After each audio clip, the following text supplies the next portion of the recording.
Well, Miss Crawford, Joan, since I've seen so much of you. Please, Will. In the few weeks that you've been in England. Joan Crawford was known for her beauty and talent, but behind the scenes was a life full of secrets. Now, after her tragic death, it has all come to light. What did she carry to her grave? Join us as we dive into the details of her abandoned house, 4 husbands and 4 children, and net worth she left behind. Abandoned house. In Brentwood, California, there is a house hidden behind tall hedges and old gates. This house used to belong to Joan Crawford, a famous Hollywood star. Today, the mansion is empty and silent, with peeling paint and weeds growing through the cracks in the stone paths. It was once a luxurious symbol of Hollywood dreams, but now it represents the fame, ambition, and strange legacy of a woman. During the 1940s, Joan Crawford lived in a stunning Brentwood mansion that exuded beauty and sophistication. The house was a symbol of her success, with each corner carefully curated to reflect her status. The front yard resembled a picturesque garden, with tall hedges creating private paths and colorful roses lining the stone fences. The meticulously maintained lawns and gently bubbling fountains under the warm California sun created a tranquil atmosphere, making the mansion feel like a secluded paradise away from the hustle and bustle of the city. The house was a perfect example of Hollywood luxury inside. Joan's love for fashion was evident in every room. The walls were painted in soft creams and bold silvers, reflecting the Art Deco period's shine. Modern, clean lines, glass panels, and shiny fixtures gave the mansion a sleek look. Crystal chandeliers sparkled above polished floors. Long curtains cascaded from high ceilings, and comfortable furniture filled the rooms in soft whites and rich reds. Large photographs of Joan in her most glamorous roles adorned the walls, smiling, serious, powerful. Each picture reminded visitors that this was not just a home, but the domain of a Hollywood legend. The bedrooms were well organized, with fresh flowers on nightstands and mirrors that made the rooms seem bigger. Joan's personal dressing area was the highlight. It was filled with rows of shoes, racks of dresses, and trays of pearls and diamonds. This was where she became the star her fans loved. Guests were impressed by the combination of beauty and organization. It was both welcoming and strict, just like Joan. The kitchen was very clean and modern, with shiny appliances, showing Joan's high standards. She made sure every part of the house was meticulously chosen and maintained, creating her perfect castle where she displayed grace and control. However, following Joan's passing in 1977, a shift started to occur. The house, which used to be bustling with activity, gradually became quiet. Without anyone to tend to the rose gardens or clean the grand halls, the once lively mansion began to lose its charm. The staff had all left, and the glamour began to fade away. Despite changing hands multiple times over the years, the mansion never had an owner capable of restoring it to its former glory. Cracks started to appear in the walls, the fountains ceased to flow, and the windows grew dusty. The weight of the silence that enveloped the home became palpable. Nature reclaimed what was once controlled. Vines grew over the balconies and the grass became overgrown. Inside, the paint chipped, carpets became worn, and the once lovely furniture was left unused. The mirrors lost their shine, and the chandeliers gathered dust. The house, much like Joan's memory, stayed but lost its sparkle. It turned into a place stuck in time, resembling an old yellowed photograph. As time went by, the house became known for strange occurrences. Rumors spread about ghostly sightings and spooky noises. Some people reported seeing lights turn on by themselves. Others heard the sound of footsteps or a woman's voice when there was no one around.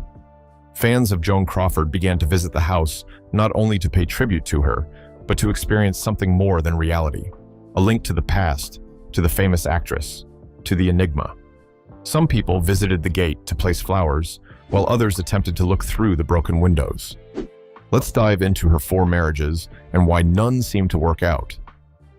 Joan Crawford's 4 marriages. Douglas Fairbanks Jr.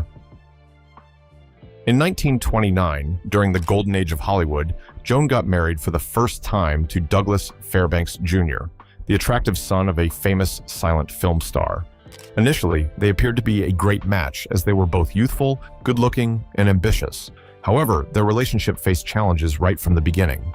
Douglas belonged to a prominent Hollywood family, and his father did not approve of Joan, believing she was too bold, flashy, and did not come from a background he respected. Joan attempted to blend in with the Fairbanks family, but she found it challenging. Coming from a humble background, she had to work diligently to elevate herself. She did not want to just be a passive wife, but desired to stand out on her own, which led to some disagreements. Douglas, who was struggling to carve out his identity separate from his well-known father, struggled to cope with Joan's mounting achievements. Joan's popularity soared with each movie she starred in, while their marriage started to deteriorate due to feelings of jealousy, stress, and emotional distance. The couple grew apart. Joan was busy with her career while Douglas felt neglected. They ended their marriage in 1933, only 4 years after getting married.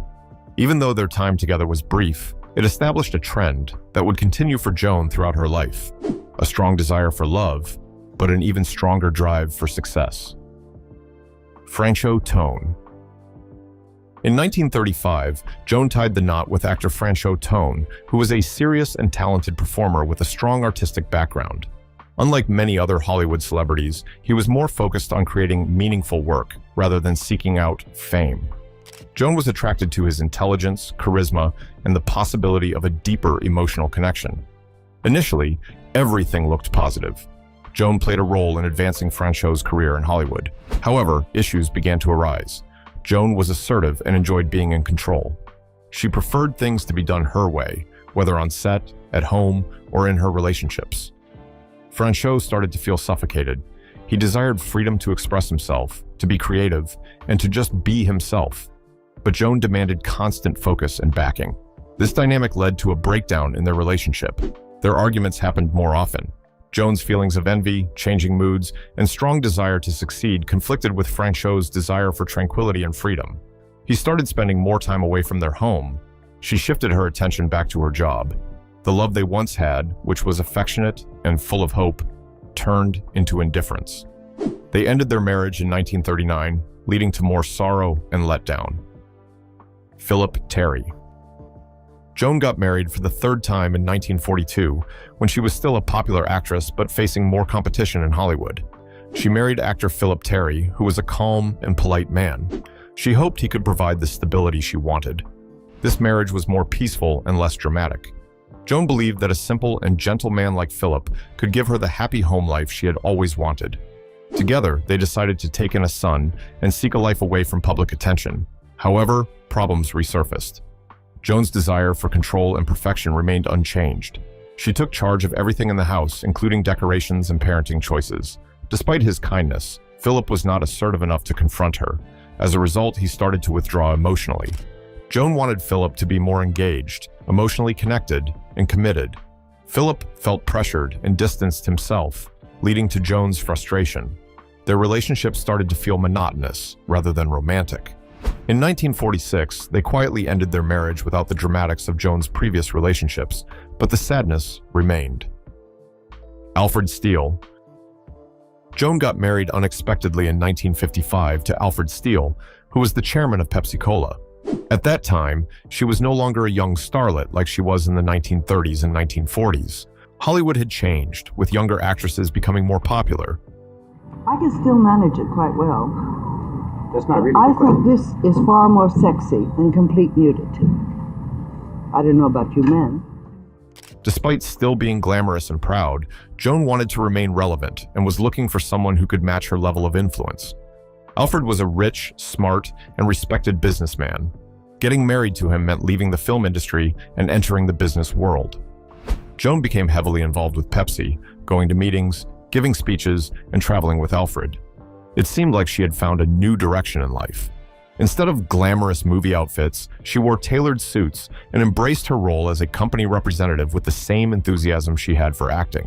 But despite appearing successful to the public, troubles started to arise. Alfred, who was older, began to experience health issues. Joan, who was always ambitious, worked tirelessly in the new environment, but did not find the emotional satisfaction she was looking for. When Alfred passed away in 1959, Joan was heartbroken.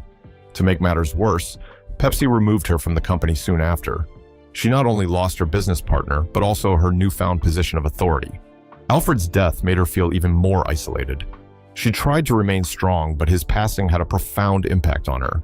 Despite her efforts in both her relationships and career, everything seemed to be temporary. Joan Crawford displayed consistent traits in all 4 of her marriages, including strength, determination, and a strong desire for love. However, her ambition, high standards, and emotional outbursts made it challenging to form a close relationship. Despite her beauty and talent, Joan had difficulty creating the type of deep connections she desired in her marriages. Joan Crawford's 4 children. Joan adopted her first child, Christina, in 1940. Then she adopted a son named Christopher in 1943. Later on, she expanded her family by adopting twin girls named Kathy and Cindy. Joan truly wanted to be a mother and publicly showed love for her children with hugs and smiles. I will never even look back to what I did yesterday. That's wonderful. I'm preparing right now for when I get home and to pack to go to the States for Christmas for my children. The Crawford family appeared picture-perfect in photos, but their home life in Brentwood was not as flawless as it seemed. Christina, the oldest child of Joan, would later become the main focus of the story about Joan's difficulties as a parent. In the book Mommy Dearest, Christina portrayed her mother as having both loving and also very damaging aspects. The book showed a disturbing image of Joan's actions, which were often harsh and controlling. Christina claimed that Joan's desire for perfection went beyond just their acting careers and seeped into every aspect of their lives, especially their behavior and looks. Joan was known for being excessively neat and would punish Christina and Christopher for even the tiniest mistakes. The tales of physical mistreatment, emotional cruelty, and neglect painted Joan in a negative light, very different from her public image as a caring mother. The book did not just talk about Christina's suffering, but also delved into the complicated personality of Joan. Joan desired to be a mother, but her upbringing influenced how she showed love to her children. The emotional wounds from Joan's past appeared to impact how she raised her children, resulting in a strict and unforgiving atmosphere. Joan's life looked flawless to everyone else. Her family seemed like a typical Hollywood family, wealthy, attractive, and flawless. Joan regularly took photos with her kids where she seemed like the perfect mom. But in reality, Christina, Christopher, and the twins had a very different experience in private.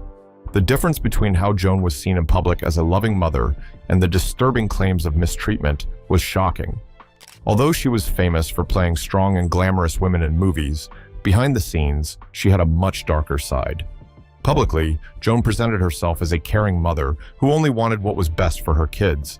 However, in private, she allegedly expected perfection and used her influence to dominate every part of their lives. Christina described her upbringing as being shaped by a mother who expected her children to be perfect in appearance, behavior, and achievement. What happened was the truth was something that a lot of people knew, but many people were unwilling to acknowledge. This led to a conditional love based on meeting strict standards set by their mother. The children had to deal with the stress of trying to meet Joan's high expectations, which caused emotional turmoil, fear, and uncertainty in their childhood. In order to comprehend how Joan Crawford raised her children, it's necessary to examine her childhood. Joan, who was born Lucille Fay LeSueur in Texas in 1904, experienced poverty, neglect, and emotional pain during her early years. Her mother was emotionally distant, and Joan was occasionally sent off to live with relatives, leading her to feel unwanted and uncared for. The absence of love and stability in her upbringing appeared to impact how she brought up her children. Joan's desire for control and perfectionism can be traced back to the disorderly and unaffectionate environment she grew up in as a child. I think if she hadn't had the personal problems that she ended up having, she easily, and if she were alive today, she could be head of a company. You were born in June of '39, That's right? correct. Do you know your birth parents? It took me a long time, and it was a very difficult decision to make, but I finally made it not so many years ago. Joan had difficult experiences in her childhood which impacted her deeply. She felt the need to constantly seek love and attention, and when she became a mother, these feelings influenced her parenting style. She aimed to have a flawless family that represented the stability and accomplishments she craved growing up. However, instead of providing the nurturing and secure atmosphere she wanted, she enforced strict regulations and harsh punishments on her kids, causing them to feel emotionally neglected. Joan showed she loved her children a lot. She would do anything to keep them safe and was very loving when she was with them. However, her love wasn't unconditional. She had very high expectations for her children and expected them to be perfect. This made them feel stressed and emotional. Although Joan genuinely wanted to take care of her children, her way of showing love was too intense, stifling, and sometimes even harmful. Joan's emotional instability, along with the accusations of physical mistreatment, made the environment toxic. Her desire to control every aspect of their lives resulted in frequent outbursts, especially when her children did not meet her standards. This cycle of emotions caused fear and confusion for her children, as they never knew when they would be rewarded or punished by her. After facing all these personally, it is possible to imagine that it will all take a toll on her career, causing her to disappear totally from the spotlight. What caused this? Downtown and tragic death. Joan Crawford's successful career started to decline as she got older. She was a popular actress in the 1930s and 1940s, but in the 1960s, she started getting fewer opportunities. Her unique looks and talent were no longer as sought after in Hollywood. The industry began to favor younger actors and actresses, leaving Joan behind. Her successful career was declining, and Joan, who enjoyed attention, felt upset about this new situation. It was obvious that the entertainment industry no longer valued older women like her. This made Joan feel very uncertain. Even though she was beautiful and talented, people started to lose interest in her as she began to show signs of aging. In 1974, Joan Crawford's life changed drastically when she was photographed at the Academy Awards. The photo made her look older than she was, and there was immediate criticism. The press, who had previously adored her, now mocked her looks. The public reaction was tough, and it hurt Joan deeply. This was a big blow for someone whose entire reputation was based on her looks. After a bad picture was taken, Joan started avoiding public events. People used to see her everywhere, but suddenly she vanished from sight. She decided to never show up in public again because of this incident. This was the end of her famous presence, and people were left wondering about her whereabouts.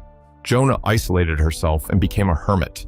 She relocated to a small apartment in New York City, a significant distance from the large mansions and fancy environments she was familiar with. Her new lifestyle was completely different from the luxurious world she used to be part of. The apartment, tiny and hidden, was very different from the grand houses she owned previously. It was a place filled with memories of a former life, a life that no longer felt like hers. Joan was once a famous Hollywood figure who now lived in obscurity in an apartment filled with reminders of her past success. Despite the glamour of her belongings, they now served as a symbol of her decline. She rarely interacted with others and was described as lonely, often seeking solace in the quiet of her home.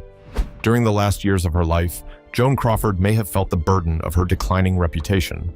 She likely was haunted by memories of her successful career and felt like she was no longer the influential figure she once was. The loneliness she experienced was evident, as requests for interviews and fan mail decreased significantly. She became a forgotten figure from the past, as the world seemed to leave her behind. Joan may have withdrawn from public view as a way to avoid painful memories of her past losses. The fame, admiration, and luxury she once enjoyed had all disappeared, leaving her with a simple life in a small apartment. The most painful part may have been feeling regret during her later years. Despite her success, Joan seemed to have missed out on finding lasting love and personal happiness. Her 4 marriages had all ended badly, and her relationships with her children, especially Christina, were filled with conflict and suffering. During her time away from others, Joan likely thought a lot and felt sad. Sadly, after this abrupt withdrawal and lonely final days, Crawford passed on at the age of 73. Joan Crawford died on May 10, 1977, bringing her legendary career to an end. Her death also added to the complexity of her legacy. The 73-year-old Hollywood star passed away from a heart attack while in her New York City apartment. Although she was once beloved by many, her last days were characterized by solitude, seclusion, and a lack of the closure that people might have anticipated for a star of her stature. Like many aspects of her life, her death was full of mystery and intricacy, leaving behind a sense of unresolved issues. Joan's funeral was not as big and flashy as many would have thought it would be, considering she was once a famous Hollywood star. The service was a small, private event, a noticeable difference from the extravagant and public life she used to live. Not many people showed up to the funeral, and those who did not seem overly upset about her death. Even her children, who were once close to her, seemed disconnected from the woman who had adopted them. Joan had a difficult relationship with her children, especially her eldest daughter, Christina.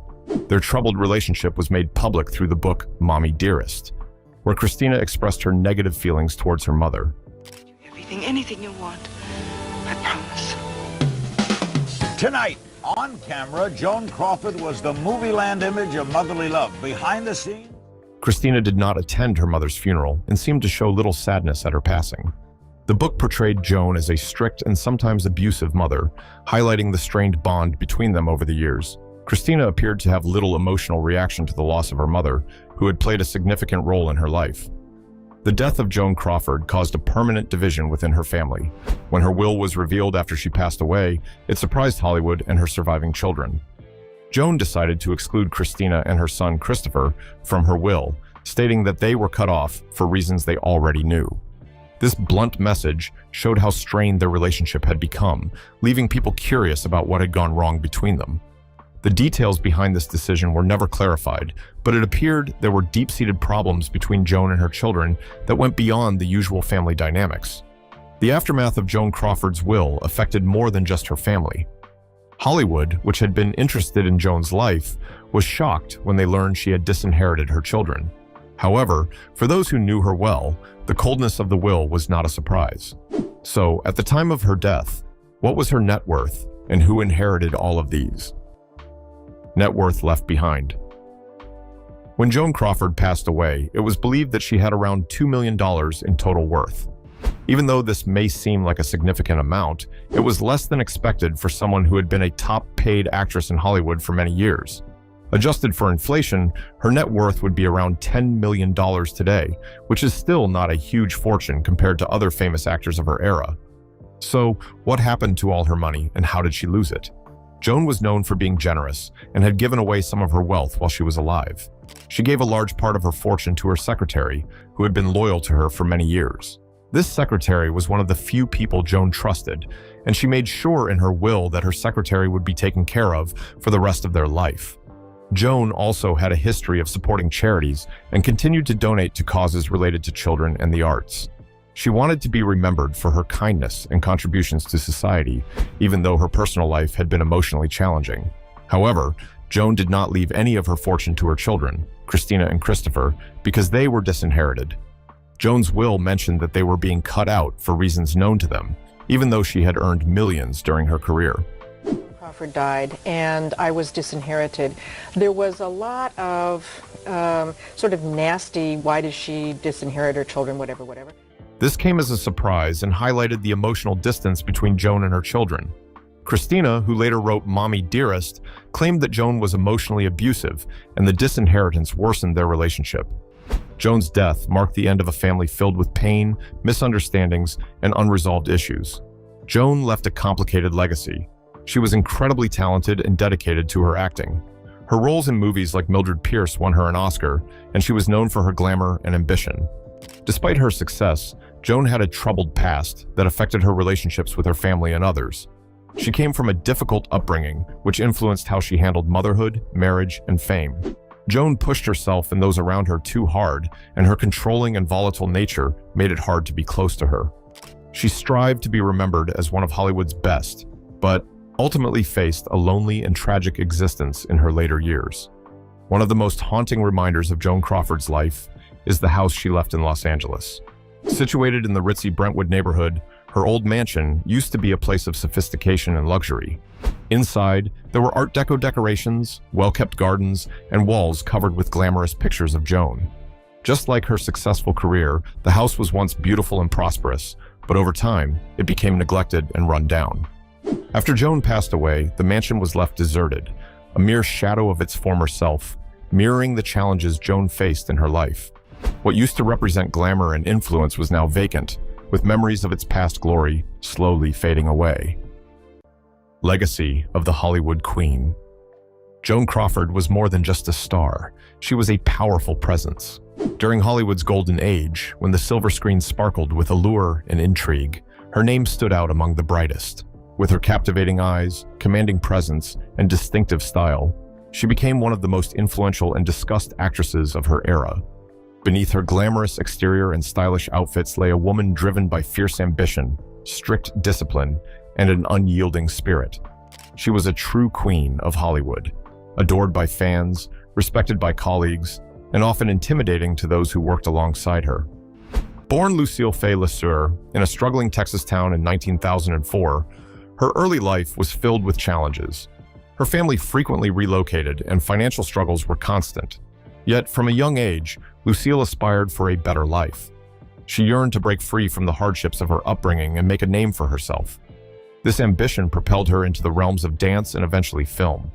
Her determination was unparalleled, leading her to perform as a dancer in nightclubs until she caught the eye of Hollywood talent scouts. Hollywood studios found her birth name unappealing, so they rebranded her as Joan Crawford. Under this new identity, she began her ascent. Initially, she took on minor roles, but her talent shone through. She possessed a fiery spirit and an undeniable presence. Joan worked tirelessly, more than most, refining her craft, enhancing her acting skills, and ensuring she always appeared flawless on screen. She left nothing to chance. By the 1930s, Joan Crawford had become one of MGM's leading stars. She portrayed strong, intelligent, and often resilient women who resonated with audiences. Her characters mirrored her life experiences, women who overcame adversity to achieve success. Her popularity soared, with young women admiring her and men captivated by her beauty and strength. However, Joan was not content with mere fame. She was determined to maintain her status at the top, willing to do whatever it took to succeed. She was meticulous about her appearance, always impeccably dressed, even at home. She insisted on the best lighting, makeup, and wardrobe for her performances, and wasn't shy about voicing her concerns if something felt off. Behind the scenes, she could be quite demanding, making her challenging to work with for directors, actors, and crew. She sought professionalism, perfection, and respect, leading some to label her as cold, while others viewed her as simply strong. Regardless, she was a woman who would not be overlooked in a male-dominated industry. Her dedication paid off when she won the Academy Award for Best Actress in 1945 for her role in Mildred Pierce, marking the pinnacle of her career. She went to all the New York nominees and said, if you can't get out there, I'll accept your award. And please do not vote for her. She was so jealous. She demonstrated that she was more than just a beautiful face. She possessed talent, versatility, and longevity. The character of Mildred, a determined mother who creates a successful life, resonated deeply with her and became one of her standout performances. As trends evolved and new stars emerged, Joan Crawford remained a significant figure.